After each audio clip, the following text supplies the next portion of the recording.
2 ಜಲಾಶಯಗಳಿದ್ದರೂ ನೀರಿಗೆ ಹಾಹಾಕಾರ. ನೀರಿನ ಕೊರತೆ, ಒಣಗಿದ ಭತ್ತದ ಬೆಳೆ ಪರಿಹಾರ ನೀಡುವಂತೆ ಉಮೇಶ್ ಮುದ್ನಾಳ್ ಆಗ್ರಹ. ಯಾದಗಿರಿ ಸಾಲ ಶೂಲ ಮಾಡಿ ಭತ್ತ ಬೆಳೆದ ರೈತರು ಈಗ ಕಂಗಾಲಾಗಿದ್ದಾರೆ. ನೀರಿನ ಮೂಲಗಳು ಬತ್ತಿ ಹೋದ ಹಿನ್ನೆಲೆ ಭತ್ತದ ಬೆಳೆಗೆ ನೀರು ಹರಿಸಿಕೊಳ್ಳಲು ಸಾಧ್ಯವಾಗದೆ ಭತ್ತದ ಬೆಳೆಯು ಒಣಗಿ ಹಾನಿಯಾಗಿದೆ. ಹೀಗಾಗಿ ಸರ್ಕಾರ ಹಾನಿ ರೈತರಿಗೆ ಪ್ರತಿ ಎಕರೆಗೆ 25,000 ರೂಪಾಯಿ ಪರಿಹಾರ ನೀಡುವಂತೆ ಅಖಿಲ ಭಾರತೀಯ ಕೋಲಿ ಸಮಾಜ ರಾಜ್ಯ ಸಂಘಟನಾ ಕಾರ್ಯದರ್ಶಿ ಹಾಗೂ ಸಾಮಾಜಿಕ ಹೋರಾಟಗಾರ ಉಮೇಶ್ ಮುದ್ನಾಳ್ ಅವರು ಒತ್ತಾಯ ಮಾಡಿದ್ದಾರೆ.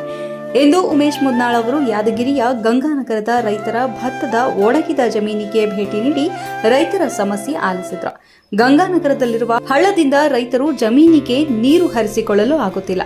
ಹೀಗಾಗಿ ಗಂಗಾನಗರದ ರೈತರ ಸುಮಾರು 50 ಎಕರೆ ಭತ್ತದ ಬೆಳೆಯು ಒಣಗಿ ಹಾನಿಯಾಗಿದೆ. ರೈತರಿಗೆ ಪರಿಹಾರ ನೀಡಬೇಕೆಂದು ಆಗ್ರಹಿಸಿದರು.